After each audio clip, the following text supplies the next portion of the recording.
¿Cómo estás? Bienvenido a Momentos de Vida. ¿Qué tal? ¿Qué tal? ¿Cómo va? ¿Todo bien, Daro? Muchas gracias por la invitación. Muchas gracias a vos, querido, por recibirme acá en tu espacio, en tu sala, en donde sucede la magia, donde sucede la magia. Bueno, contanos, ¿cuál es o cuáles son tus momentos de vida que para vos son relevantes o importantes o en fin, ¿cuál es tu historia?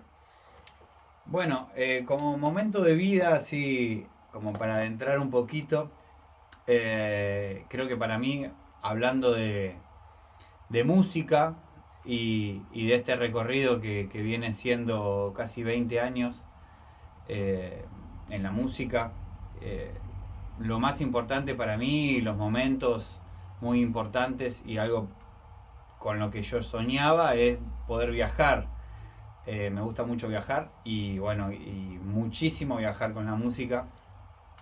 Y, y cuando pudimos empezar a viajar con la música y ver que estábamos a su vez, estábamos haciendo felices a personas, nada, para mí fue literalmente un sueño cumplido. De hecho, ahí me tatué en una de las piernas el logo de mi banda a modo bueno, como logro, como eso, sueño cumplido, que para mí era ir a tocar a la costa argentina, porque de chico veraneando en Mar del Tuyú, yo veía que iban a tocar las bandas y me encantaba ver las bandas en vivo. Para mí siempre mi pasión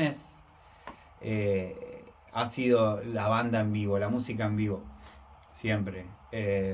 Ver y bueno, después cuando fue mi oportunidad y mi momento, estar arriba del escenario.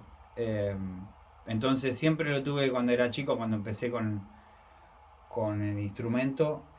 ¿A qué edad empezaste con la bata? ¿Va, fue con la batería?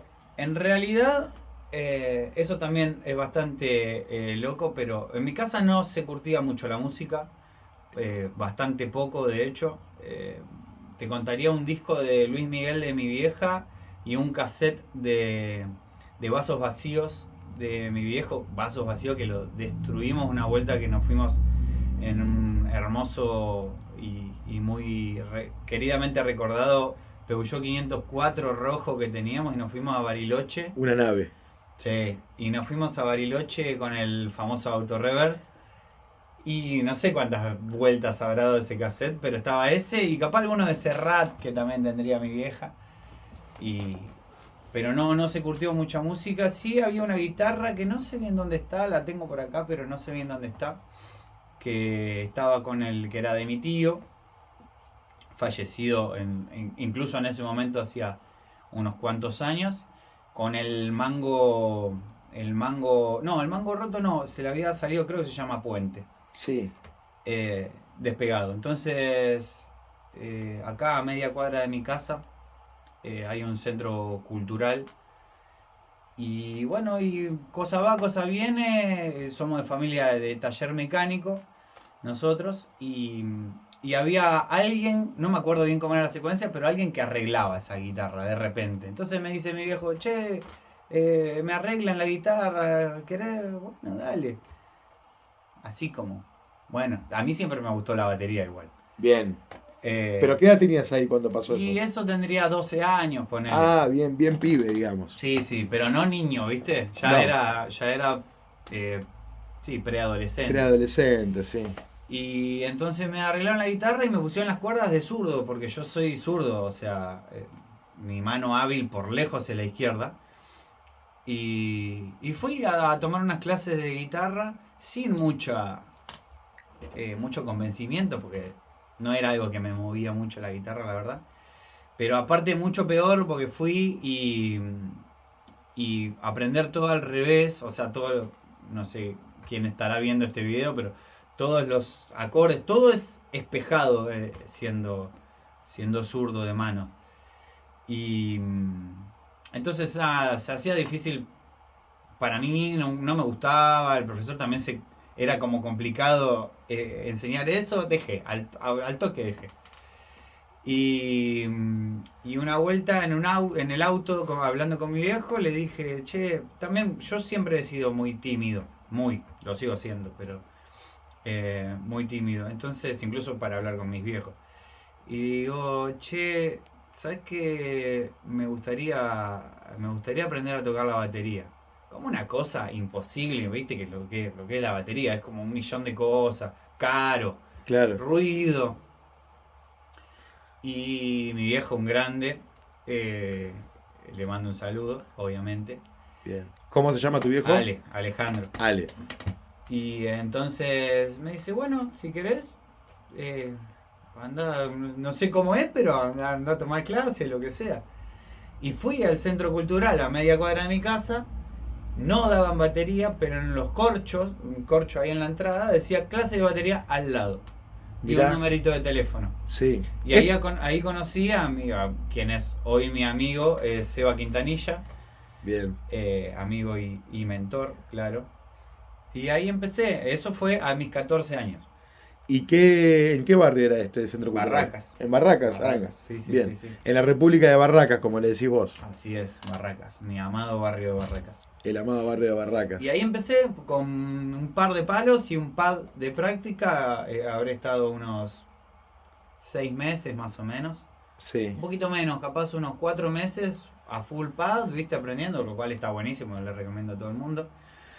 Y después fuimos con mi viejo de nuevo a buscar una batería que encontré creo que era, no sé si era Mercado Libre, no sé, alguna plataforma que estaban haciendo.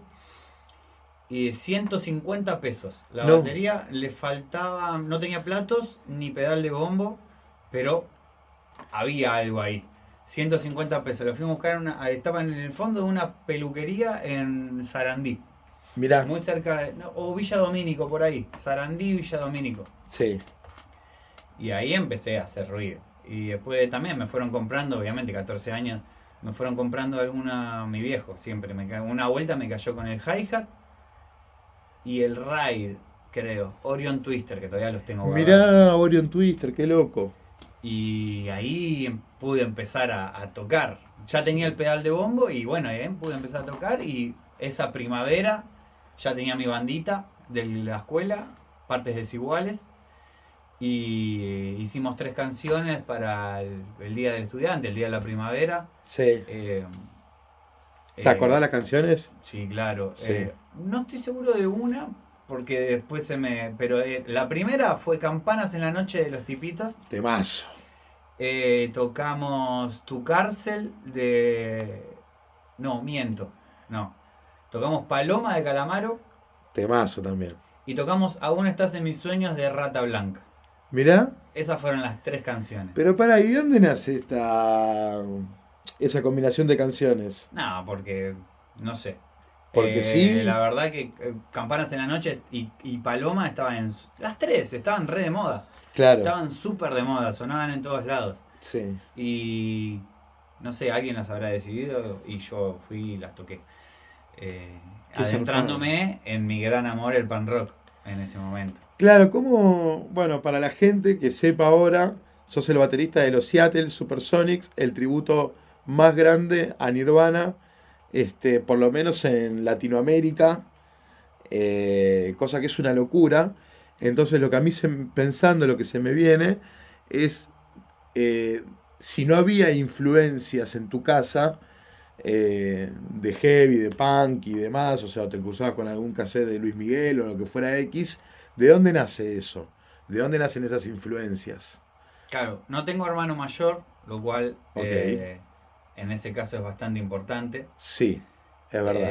Entonces, Sí. eso con mi amigo Ramiro Rescha, que también le mando un abrazo, obviamente, empezamos a compartirnos discos y nos cayó, no sé bien de dónde lo sacaba él, pero nos cayó un disco de Trapos de Ataque 77 Sí, y Antihumano, que estaba ahí, estaba fresquito Antihumano. sí. Y bueno, y me voló la cabeza y a partir de ahí todo. A partir de ahí incluso empecé a tocar la batería gracias a esos discos. Sobre todo a Trapos y a Antihumano fueron 2 discos que sin duda me influenciaron muchísimo para empezar a tocar y después una vez que ya tocaba, tocar. y entrenar y tocar canciones. Y después empecé a tocar canciones de Green Day, de Cadena Perpetua, tocaba, qué sé yo, de Bulldog, pero mucho esa onda. Me gustaba mucho el punk rock, me gusta mucho el punk rock. Y, y ahí empecé también a conocer música, porque también empezaba a ver un poco más, se empezaba a ver un poquito más lo de internet.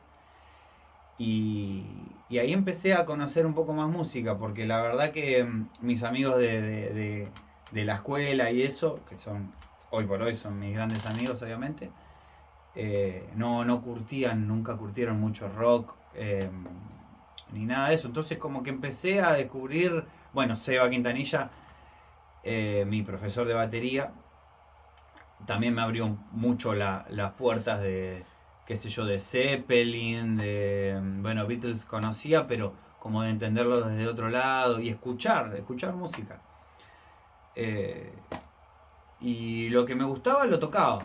Lo que veía que me gustaba lo tocaba o intentaba, ¿no? Y ahí empecé a descubrir un montón de bandas y a practicar un montón de cosas. En una de esas también tocaba Nirvana. Tocaba algunas canciones, pero no es que tocaba muchas, hasta después que ya, digamos, comenzamos el proyecto, pero yo tocaba más eso, punk rock, y estudiaba música, entonces como que tenía el toque y la velocidad del punk rock, Blink 182, por ejemplo, mucha velocidad, Sí. pero también mezclado con mucha técnica, porque estudiaba, siempre fui muy de estudiar hasta cierto punto que después colgué y no quise ver más un pad, pero siempre estudiar muchas cosas de rudimentos y cosas así, que me agilizaban mucho el tema de la velocidad y el punk rock. Y ahí empezamos a tocar con partes desiguales. Mi primera banda y después se hizo punk rock. Esa banda después fue mutando Sí. y terminó siendo una banda de punk rock. Y ahí tocábamos mucho por acá, por Buenos Aires. Pero pará, no era Seattle. No, Seattle vino mucho después. Está bien. ¿Y esa primera banda cómo se llamaba? Partes desiguales. Ah, Partes Desiguales. Sí. Ok. De hecho, hicimos un show el año pasado, como una especie de reencuentro, solo uno. Fantástico. ¿Dónde? En Meloño. Melonio, mirá vos. Sí. Y, y ahí nada, y ahí aprendí muchísimo, porque no hay mejor enseñanza más allá de todo que tocar. Tocar tanto en ensayos como en shows. Y siempre tuve bandas autogestivas, en ese no fue la excepción. La diferencia es que tenía 15 años y iba a Mitos Argentinos, a Catraz y otros lugares que aún no existen, que ahora no existen, eso sí existen. Y íbamos a pedir, a ver cuánto había que rendir, a ver cuánto valía, y después iban algunos de nuestros padres y ponían el gancho porque éramos todos más menores que no sé qué. Pero siempre así, siempre estuve en los dos lados. Antes hablábamos un poco, ahora capaz estoy más profesionalmente en la parte de producción, pero fue una cosa de toda la vida, de toda mi vida musical fue músico y producción, así, de ir, golpear puertas y ser un hincha para alimentar el hambre de tocar en vivo, que siempre fue lo que más me gustó, por lejos. Y si tenés que elegir, ¿qué elegís? ¿La producción o tocar en vivo? Tocar en vivo. Siempre. Tocar en vivo frente a cualquier cosa de la vida. Ok. O sea, es tu pasión mega. No hay otra cosa que me guste más que subirme a un escenario a tocar. No hay otra. Después hay muchas cosas que me gustan mucho, como la producción, por ejemplo. Claro. Pero de hecho siempre usé la producción, ya de chico, como digo, como motor. O sea, porque no había otra manera de ir a tocar a tal lugar, sino íbamos y llevábamos el demo y insistíamos o le mentíamos y le decíamos, no, sí, van a venir un montón de personas, que capaz era cierto porque como que iban mucha gente, como muchos chicos del colegio, ¿viste? Entonces había una cosa ahí que estaba buena, pero nosotros íbamos y le decíamos, ¿cuánto necesita que vengan? 200, sí, vamos a meter 200. Después vemos. Claro. Obviamente sé que eso está mal, pero bueno, no importa. He aprendido muchísimo, muchísimo así. Pero básicamente fue por hambre a tocar en vivo. Ese fue siempre el motor. Y tocar en vivo con amigos, siempre tuve banda con amigos y disfrutarlos desde ese lado, siempre. ¿Y Seattle cuándo nace? Porque ellos llevan 15 años, ¿no? Claro, en el 2010 nace Seattle Supersonics, que viene Ezequiel junto con otros amigos de Chipolete y de Río Negro a Buenos Aires a estudiar música y también un poco como a probar suerte, digamos. Si sos músico, ellos lo veían un poquito así. Si sos músico tenés que venir para Buenos Aires. No lo digo yo, pero es como con esa búsqueda vinieron, no sé, tendrían 20 y poco años ellos. Yo soy más chico, pero... Y ahí, no sé cómo hablaron justamente con Seba Quintanilla. Che, le pidieron referencia a algún baterista y ahí caí yo. Y ahí empezamos y fue nada, todo así, a modo de laburo. Como a mí me gusta mucho tocar en vivo, como digo, me encanta tocar en vivo, es lo que más me gusta. El hecho de un tributo, de un homenaje, no me pesa en absoluto, todo lo contrario, porque veo como cada vez más, como en definitiva le damos un rato de felicidad a muchas personas y eso no muchas cosas lo hacen. Así que es muy gratificante para mí y a su vez estar haciendo lo que amo. Y ahí empezamos con los chicos ¿Y por qué un tributo a Nirvana? eso fue cosa de ellos. Ellos venían de Río Negro tocando Nirvana, pero también Pearl Jam, Soundgarden, los Guns N' Roses, un poquito como... De todo, sí. de todo, pero por ahí, viste, tampoco que tocaban, qué sé yo, Oasis. No, Por no, ahí. más orientado al género, digamos. Sí, por ahí.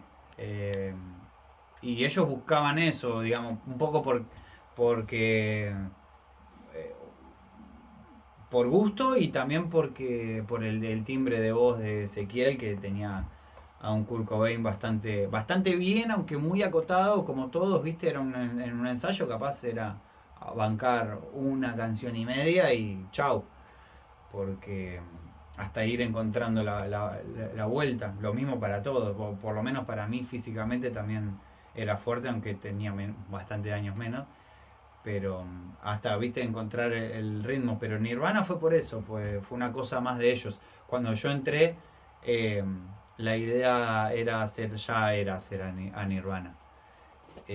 Sí, después, una vez que entré, empezamos a enfocarlo como horizonte y como idea. En ese momento estaba Dios salve a la reina, Claro. que hoy se llama God Save the Queen. Entiendo que son los mismos, pero bueno, lo internacionalizaron cambiándole el nombre al inglés.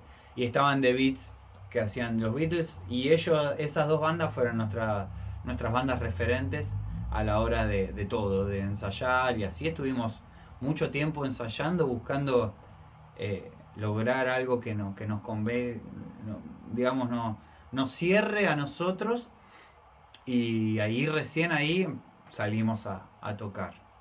Sí. Claro, qué zarpado, porque le ponen el profesionalismo. Pero estaba pensando, eh, ¿qué se siente cuando la gente salta y grita y les grita Nirvana, Nirvana? ¿Qué se siente estar en esa posición, en ese lugar donde la alegría es inmensa para el público? Yo fui testigo de haberlos visto en vivo y la gente salta como loca. Realmente parece que ves el show entero de ustedes de Seattle Supersonics y realmente parece que estás viendo a Nirvana. Eh, ¿qué se siente estando arriba del escenario? ¿O qué sentís vos por lo menos? No sé No, el sí, resto, pero... no, sí, lo hemos charlado muchas veces con mis compañeros y Porque es muy fuerte realmente. sí, es un poco eso que te digo, ¿viste? Como de que es tan genuino eso. Obviamente que, digamos, la gente canaliza, capaz no sabe tu nombre, y entonces te dice Dave. Eh, o a veces sí, ¿no? Pero quiero decir, es como, porque es parte del momento que estamos viviendo todos juntos en ese recinto. Es como, yo la banda la veo como bastante similar a una obra de teatro, o sea, Claro, pero muy similar. Entonces, la diferencia, bueno, es que se ve distinto el escenario, pero en definitiva no dejamos de estar haciendo cierta interpretación y, y creo que, digamos, cuando viene la gente y te habla por el nombre de tu personaje, es un poco el trabajo logrado. Ni hablar cuando ves que realmente la están pasando bien y lo están disfrutando, ya sea saltando o lo que sea. Hay gente que yo veo, viste, en el fondo, veo a alguien en la barra con una cerveza así, viste, que vos lo ves cabecear así, como bien. Y para mí es lo mismo, ver a un tipo así disfrutando en la barra o ver sobre todo más pibes locos en un poco. Pero eso, yo creo que no hay mayor objetivo alcanzado con un proyecto así que ese, que terminar llegando realmente a la gente y, y poder despertar eso y lograr esas 2 horas que sea que dura el cuento que estamos contando nosotros, que digamos que se vea como real. claro.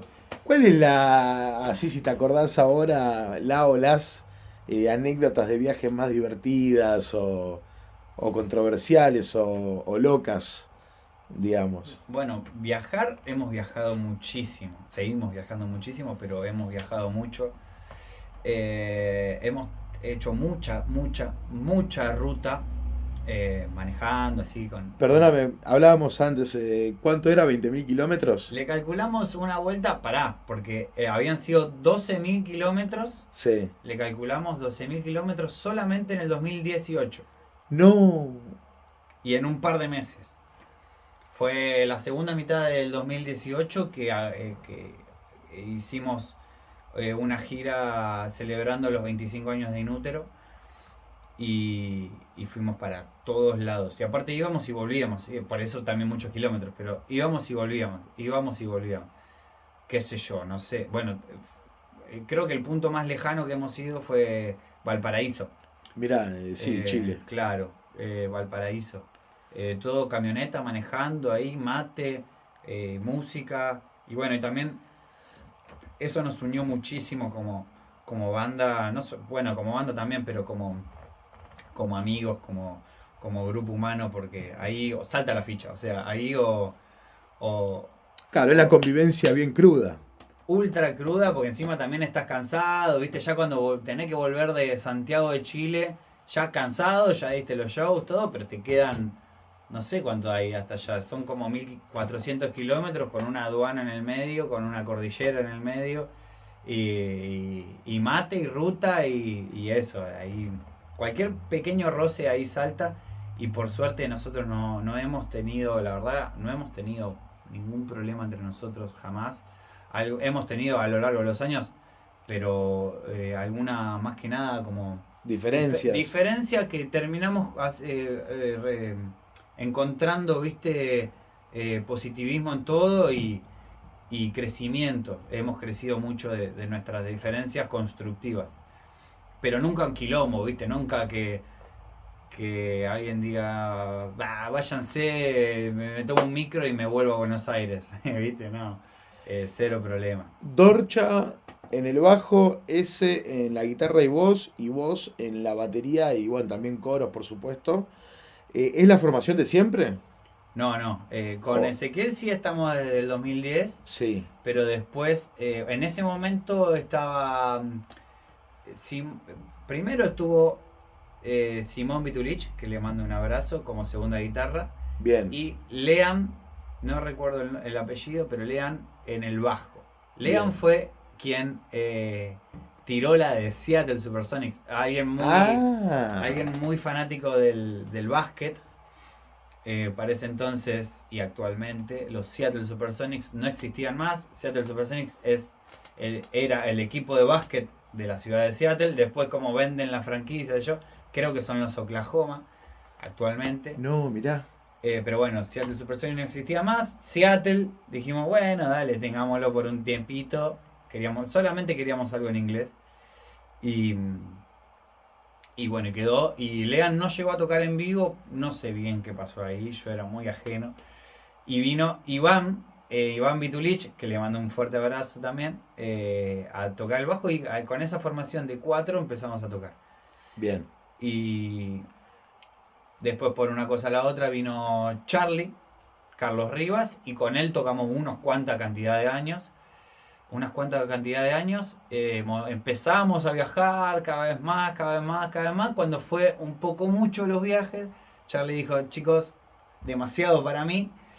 Y ahí entró Diego Ranzato, no sé en qué año, pero ahí fue que esto que agarramos la camioneta y viajamos para todos lados, kilómetros y kilómetros y kilómetros.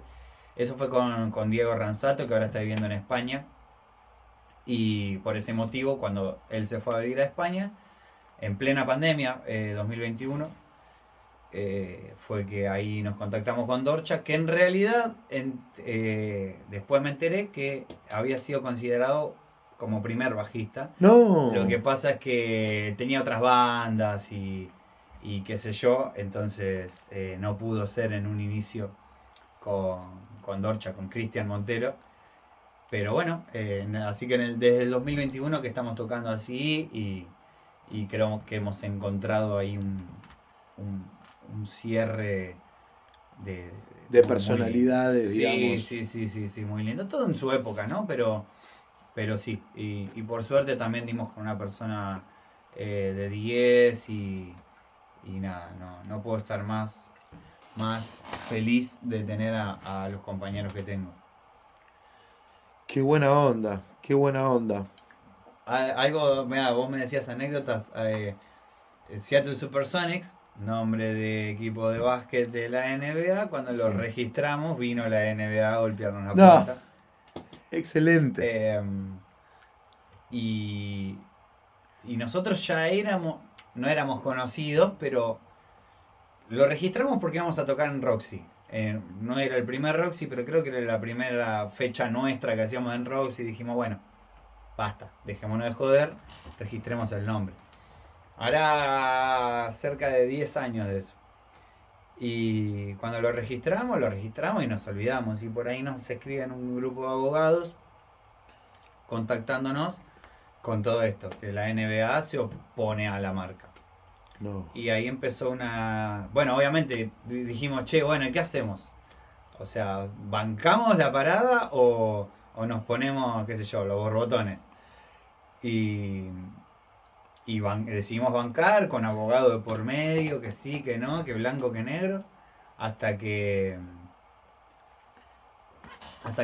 firmamos con los abogados de la NBA, firmamos una especie de acuerdo que nosotros, digamos, nos comprometemos a solo ser una banda. Claro, a no tener un equipo de básquet. Algo así. Algo así, no. Y bueno, y ahí está, pero no nos querían dejar, fue un proceso largo porque no nos querían dejar. Nos dejaban, por ejemplo, Seattle S o Super, no sé, eran horribles los nombres. Y nosotros fuimos para adelante con eso y le ganamos a la NBA, le ganamos al sistema. Bien, eso siempre es importante. Así que esa es una buena anécdota. De hecho, ahora uno entra en el registro del INPI y se ve claramente que eso queda como un legajo, queda eso de la NBA y ahí está asentado. Y después anécdotas de viaje, qué sé yo, millones.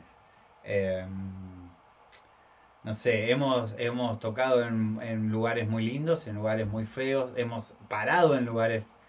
me acuerdo en Bahía Blanca, un hostel donde parábamos, que en la parte de adelante, la puerta de la habitación no cerraba, nosotros teníamos todos los instrumentos ahí, la puerta de la habitación no cerraba, era la más cercana a la recepción, y en la recepción había un bar. que el bar le metía como hasta las, no sé, 10 de la tarde. Y entonces, claro, nosotros nos íbamos a dormir porque al otro día teníamos que volver a Buenos Aires o ir para otra ciudad, lo que sea. No cerraba la puerta y era un desfile de momias que había ahí.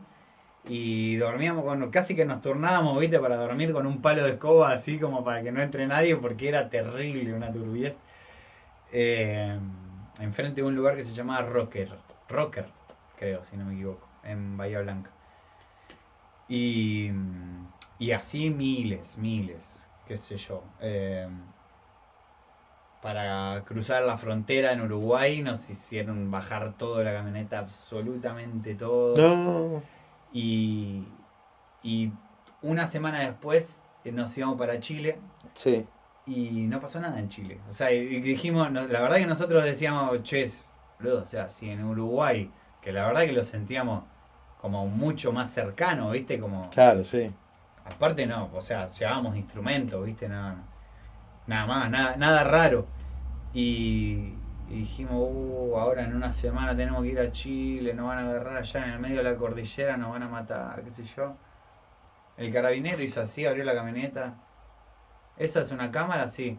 Ah, bueno, listo, ya está. Y Así listo, que pasaron. sí. Qué estrés igual, ¿no? Sí, no, esas cosas de migraciones, de aduana, son odiables. Pero por suerte nunca hemos tenido problemas.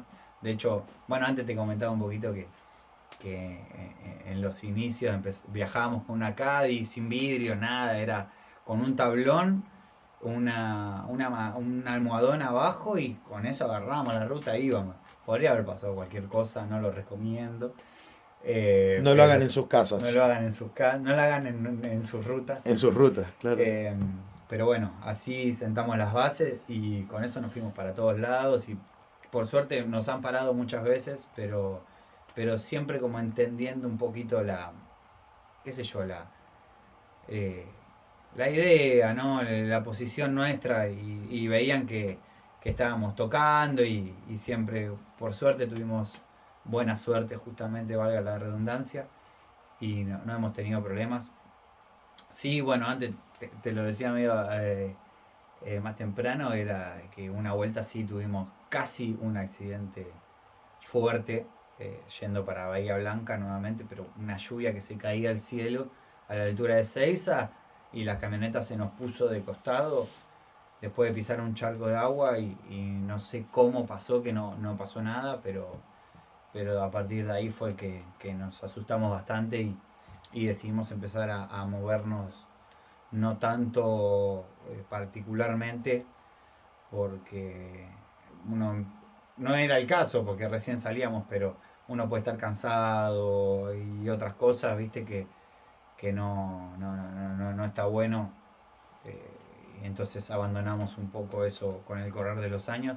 Pero nos ha pasado cerquita la parca alguna que otra vez. Así que sí, muchísimas cosas. Yo tengo un gran cariño por la banda porque la verdad que me ha dado muchísimo, me ha dado amigos, me ha dado incluso una relación de novia, de convivencia de muchísimos años, todo Mar del Plata. eh, y bueno, nada, muchos amigos, mucho contacto, mucha gente que buena onda, ¿viste? Que capaz hasta te regala cosas, pero incluso amigos, ¿viste? Todo a través de la música, mucho a través de la banda. Y, y eso no tiene precio, ¿viste? No hay otra manera de encontrarlo, así como también esto de intentar ser un poco más extrovertido dentro de lo que yo siempre he sido, como muy introvertido y eso, y como vergonzoso el hecho de, bueno, esto de tener que ir, negociar fechas, subirte a un escenario, es como que me ha ayudado mucho como a poder ser nada más sociable tal vez. Tuviste un mentor que sería tu profe de batería cuando eras pequeño, cuando eras adolescente. Y, o sea, eso en lo que respecta a la música. pero ¿tuviste algún tipo de mentor o mentora en lo que respecta a la producción? ¿O fue que te lo fuiste haciendo más solo, suponte, de sacarte la vergüenza y decir, bueno, me voy a conseguir lo que tengo que conseguir para tocar en tal lugar o cual o tal lugar? No, no, como tal no. O de la cabeza, darle la cabeza, como decía Di María, darle la cabeza a la pared hasta que se rompe. Eh, no tuve alguien que me haya enseñado lo que sé o lo que pude llegar a hacer o aprendiendo, pero fui aprendiendo sobre el camino con muchísimos fracasos, como dicen los científicos del palo, el fracaso es un éxito. Muy Eh, buena. Muchos fracasos. Sí, con Seba yo lo que hacía en una época era hacer de plomo y ahí aprendí muchísimo. Ahí aprendí muchísimo. Ahí yo siempre fui muy observador en ese sentido, entonces eh, veía, manejes, o sea, lo que sea, hasta cómo hay que hacer una prueba de sonido, cómo, no sé, el hecho no sé, los fletes, ¿viste? Cuándo llegar, cuándo irse, toda esa dinámica que capaz, digamos, si no la sabés, no la sabés, ¿viste? El tras bambalinas. Sí. En cambio, si uno está ahí, por lo menos lo vas viendo, lo vas viendo. Así que sí, también capaz un poco con él, pero ya te digo, o sea, desde que empecé me la fui rebuscando para conseguir shows, para tocar y así que fue un poco y un poco. Claro que la experiencia todo tipo de experiencia construye, buena y mala. Y en ese sentido, el hecho de hacer de plomo, de hecho lo recomiendo si esto lo está viendo algún chico, no importa que eh, hasta no importa si es un género que te guste, pero está bueno porque es la mejor manera, es como tocar, es la mejor manera de aprender es estar ahí, ver, aprender de los más grandes, escuchar, filtrar también, ver lo que no, ver lo que sí, ¿no? Entonces creo que eso está bueno y sí, pero no, la verdad que fue, en líneas generales fue caradurismo y, y eso, ¿viste? Y estar, ir, mirar, después si vas a un recital, ver un poquito más allá, ¿viste? Ver qué está pasando por ahí, a ver quién es ese que está ahí, qué está haciendo ese que está ahí al costado de la batería. Intentar desmembrar un poquito de eso hasta que uno empieza a entender los roles de cada uno y ahí, bueno, también a la hora después, que ahora me toca tal vez a veces coordinar todo eso, es como viste en una fábrica. Si el que está, si el capataz no sabe hacerlo de algún empleado o algún obrero, estamos en un problema. Entonces está bueno ser obrero de muchas cosas y después poder dar ciertas indicaciones, siempre obviamente con buena leche y todo, pero conociendo, ¿no? Habiendo estado en ese lugar, uno habla desde otro lugar. Sí, tengo un amigo un amigo grande, que siempre dice, para ser capitán primero hay que ser marinero. Claro, Sí, total. exactamente. Che, tocaron la verdad que acá en Capital, tocaron por todos lados, pero acá en Capital han tocado en Roxy, han tocado en Niceto, si no me equivoco. En Niceto justamente no, pero No, tocamos en Grove, en en Gru, Porterix, en Flores, en el Teatro Flores, Broadway, Teatro en Broadway. el Teatro Broadway. Eh, ¿qué sentís que queda por conquistar? Más allá de que a ver, la conquista está de alguna forma hecha y cada vez funciona porque cada vez va más gente a verlo, porque, o sea, honestamente es como decís vos, viste, es una obra de teatro al fin y al cabo, muy bien hecha, la banda suena perfecta y demás, y eso hace que den ganas de que uno vaya a verlo y de disfrutar el show. ¿Qué sentí que falta por conquistar acá a nivel capital o bueno, o a nivel lo que quieras, ¿no? O- No, bueno, claro, en Buenos Aires, yo personalmente la verdad que creo que hemos superado cualquier tipo de expectativa y mira que vuelo a veces, ¿eh? sí, Vuelo alto y digo, bueno, así hemos hecho muchas cosas. El teatro Vorterix que hicimos en el 2019 fue eso, fue volar y decir vamos a hacerlo y vamos a hacerlo y lo hicimos. Y eso nos destrabó nos abrió muchas puertas, pero hubo un laburo infernal para eso.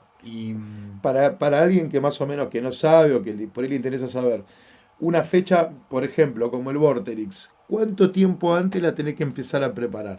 Y aproximadamente 6 meses antes, con tranquilidad, 6 meses antes. 6 meses antes. Sí. Bien, Incluso antes, porque por ejemplo este año hicimos Teatro de Flores en abril. Y en el abril del año pasado también. El año pasado tocamos en abril un domingo, porque no había fecha, qué sé yo. A la semana de que pasó ese show, yo cerré la de este año. claro, Entonces estamos hablando de 12 meses.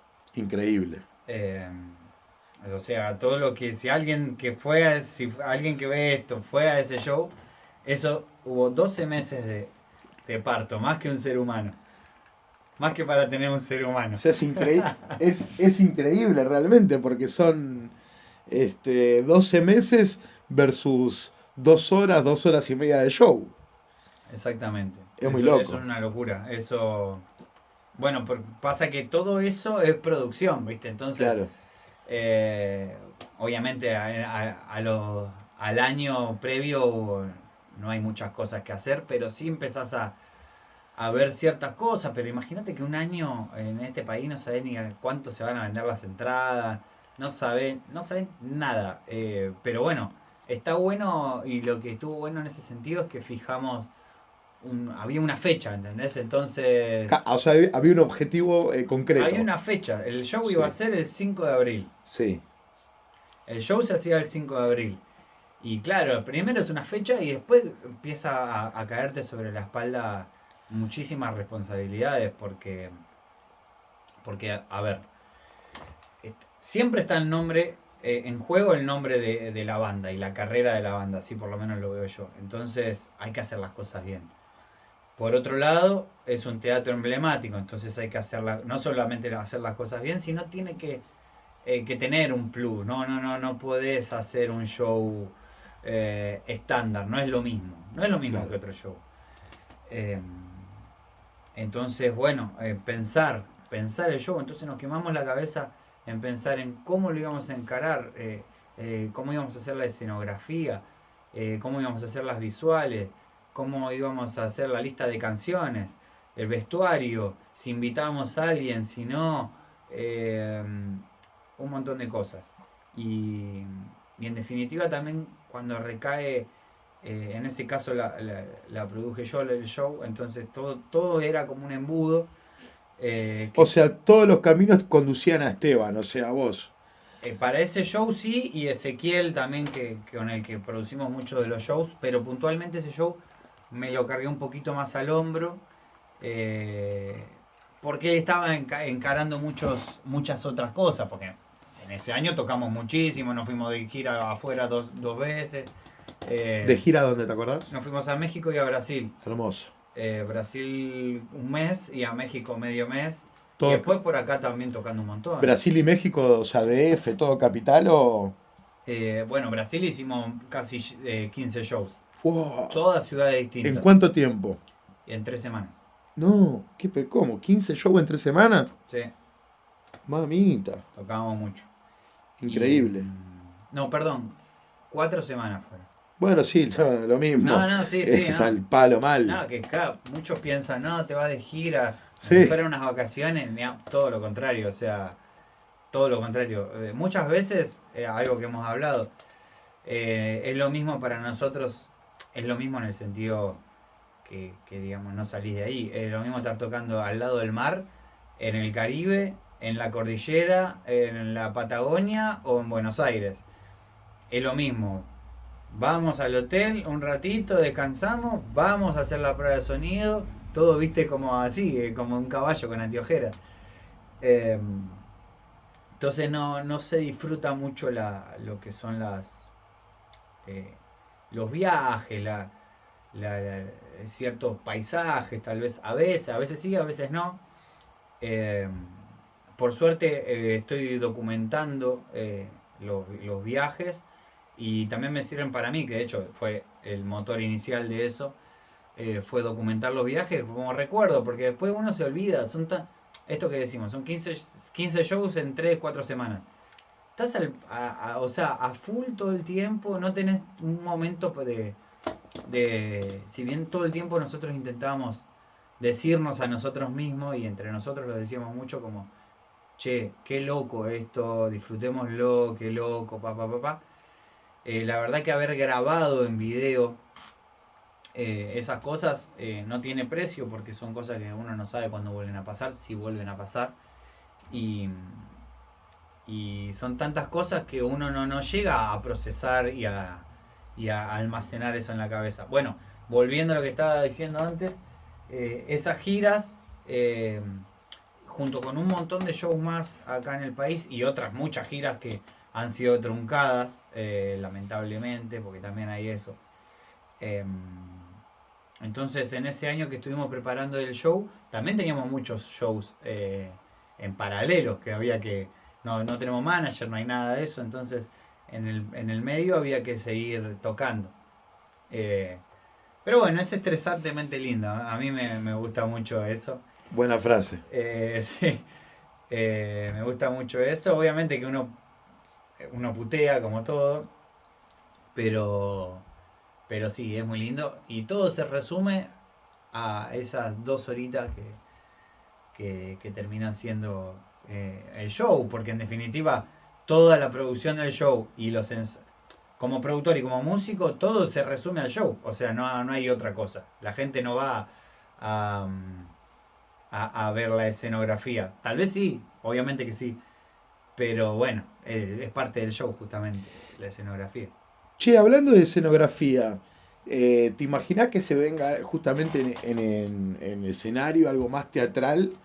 No sé, estoy pensando, viste, como los shows o de Judas Priest o de la banda que vos quieras que te arman las paredes Marshall o te arman esto, o te arman, no sé, Dickinson, Iron Maiden, que te arman la escenografía más teatral, o la Renga, sin ir más lejos, que hace una puesta en escena más teatral. ¿Eso se puede venir en Seattle Supersonics? O... Bueno, estamos haciendo shows con orquesta sinfónica, no... Claro, eso ya es tremendo. Claro, nos inspiramos bastante en el show que ha hecho Metallica con orquesta. Entonces así también concebimos el formato de show, porque como es algo que no se hizo, no sabíamos bien cómo encararlo. Pero fue con esa búsqueda, digamos, con esa búsqueda de un poco más. Un poco más. Un poco más. De hecho fue un gran desafío este año. No hace, el año pasado lo hicimos con orquesta en el Teatro de Flores y este año no. Entonces era un peso extra para nosotros el hecho de llenar esos zapatos o llegar a esa vara que nos habíamos puesto nosotros mismos un año atrás. Por eso también es que de pensar que el vestuario, que la escenografía, pero sí, es algo que, como te decía,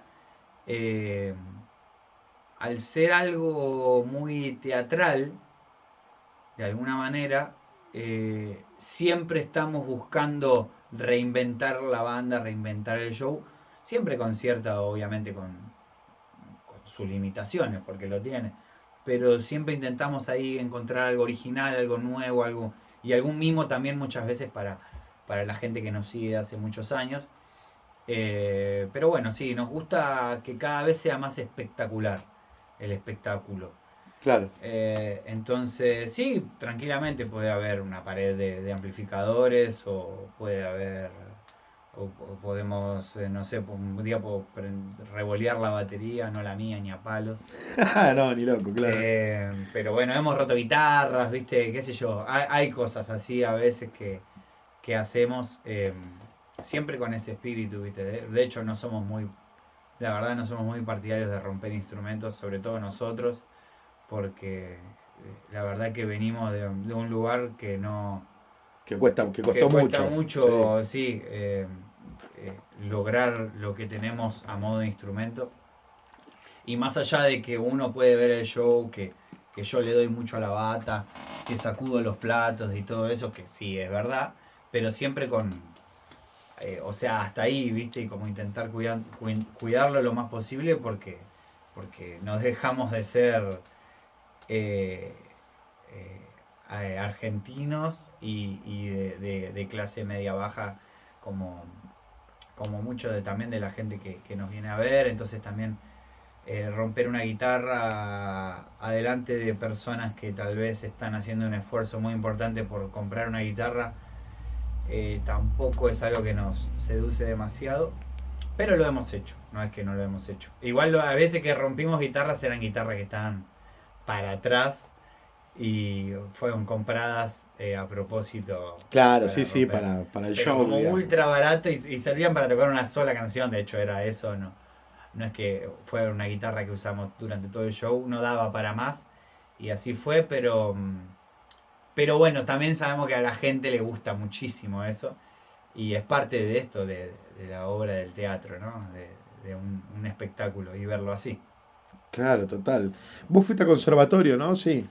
Yo estudié en un terciario, en el terciario Tamaba, estudié la carrera de músico profesional, después de hacer muchos años de batería con Seba Quintanilla. Sí.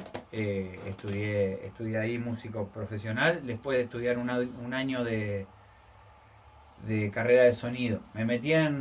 Terminé la secundaria y yo ya estaba empezando con Seattle, ya estaba en Seattle, y terminé la secundaria y me metí en ingeniería en sonido en la Universidad de 3 de Febrero. Ok.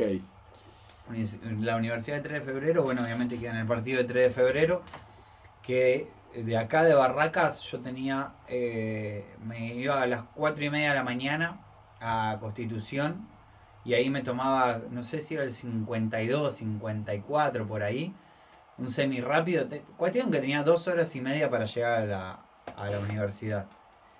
Y hice el curso de ingreso y volviendo me dije a mí mismo, che, esto no lo voy a hacer, ni a palos. Aparte tampoco sé si quería estudiar ingeniería. Sí hay Claro. muchas cosas de eso que me atraen, Sí. pero, pero no. Entonces agarré y me hice un curso anual de sonido.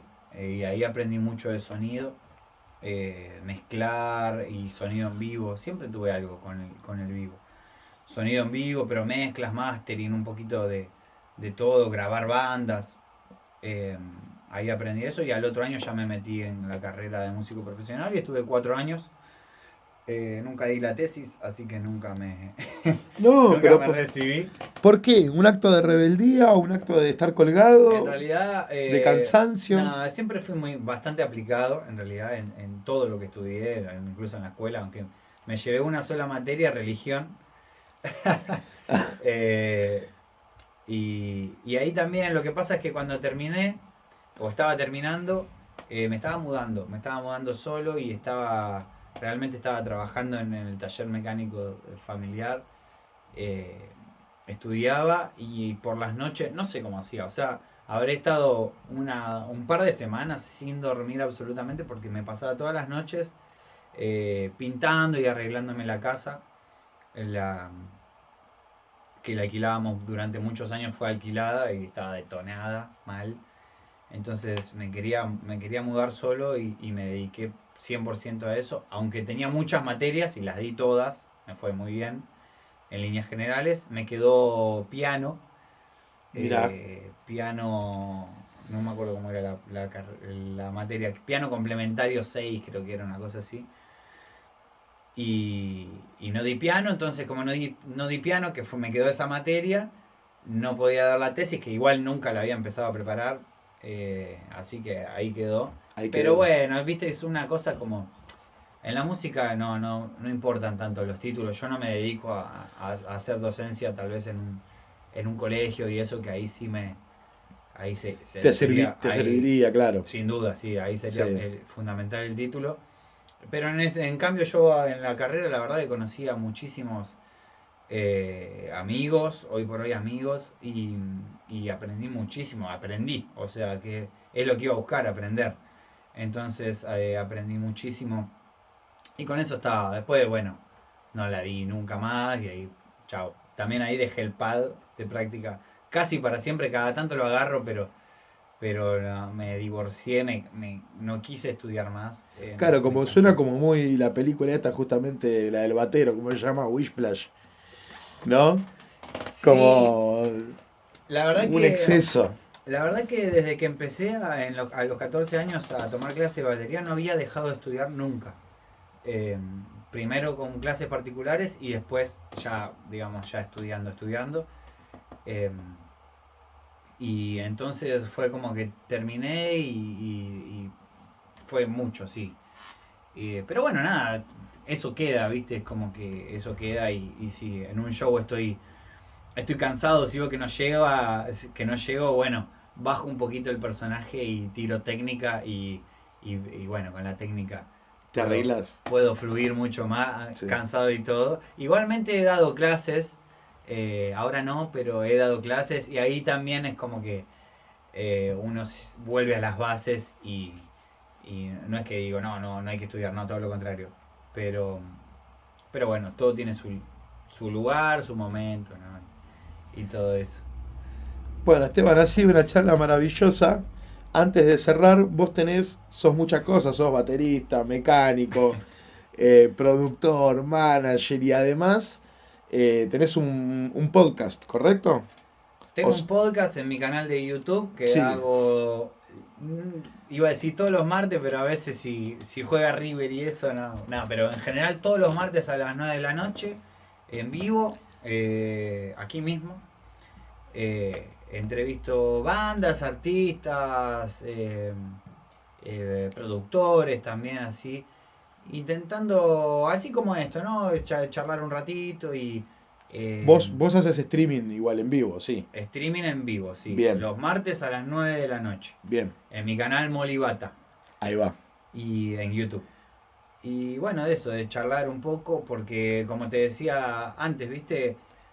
He aprendido mucho también de observar, de escuchar y creo que con esas charlas no solo sigo creciendo yo, porque el hecho de hablar y vincularse con personas con distintas experiencias eh, lo cultivan mucho a uno, sino que también me gusta, digamos, que otras personas puedan verlo, que puedan esta misma sensación que lo puedan escuchar, ¿viste? Si son pibes, que puedan escucharlo, ¿viste? Que tengan esa posibilidad. Obviamente que hoy por hoy en internet hay un montón de cosas, pero yo lo intento bajar un poco a tierra y hablar con bandas que están asomando muy fuertemente la cabeza, ¿viste?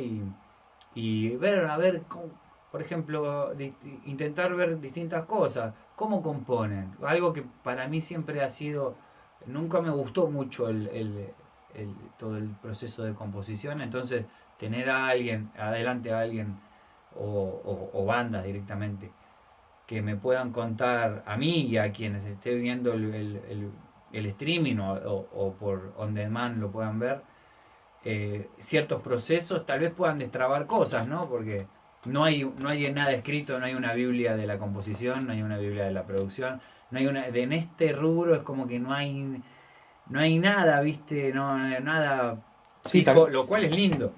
claro, nada tangible, digamos. Claro, no es que un productor hace esto o una banda para componer hace esto, no. Cada banda tiene su proceso, sus roles. Entonces, me crucé con bandas de que directamente viene uno y trae la canción y un poco más que listo, ya está. Y bandas que directamente o se ponen a tocar así libremente y empiezan a grabarlo y después acomodan eso en canciones o nada, es como que cada uno tiene su receta y me parece que está bueno eh, que la gente pueda verlo y tal vez en algún momento decir, creo que es por ahí, tengo mi bandita que creo que si hacemos esto capaz podemos lograr en conectar, ¿viste? Porque a veces yo sé que con la composición y todo eso a veces es cuestión de conectar y dar como en el cómo es el proceso, más en un grupo humano. Entonces, nada, eso me gusta mucho y eso es lo que estoy haciendo ahí en mi canal de YouTube. Y también estoy mostrando giras, esto de Mira, las giras de Brasil, le puse de gira justamente, y es un blog de viaje en donde muestro, justamente un blog de viaje donde viajo, muestro ciertos lugares, comidas, culturas de donde esté viajando. Y a su vez también una gira, ¿no? Entonces, cómo viajamos, dónde dormimos, las pruebas de sonido y ese tipo de cosas, que en principio en realidad lo grabé para mí como recuerdo, pero por suerte di con Benja, que le mando un abrazo también, que, que edita los videos y yo le paso todo y él me lo da así como una cosa hermosa y ahí voy yo, a esta altura ya voy viendo los videos que me va pasando y ya me reencuentro con eso y digo, puta, loco, qué bueno los viajes, qué lindo viajar y en una época la verdad que yo estaba muy cansado de viajar y me reencontré con eso, con viajar, con conocer gente, con conocer comida, cultura, lugares, lo que sea, ¿viste? Eso que te lo da a viajar, no te lo da otra cosa y la verdad que te hace crecer como ser humano un montón viajar. Entonces me reencontré con eso y por suerte está documentado, así que está todo ahí. También subo un video por semana, cada 15 días, dependiendo, lo que sea. bueno, Esteban, muchísimas gracias nuevamente por haberme recibido y bueno, por tu tiempo. Muchas gracias. Bueno, gracias Damo y bueno, espero que este espacio continúe así como está y te felicito y la verdad que te agradezco por el espacio. Gracias.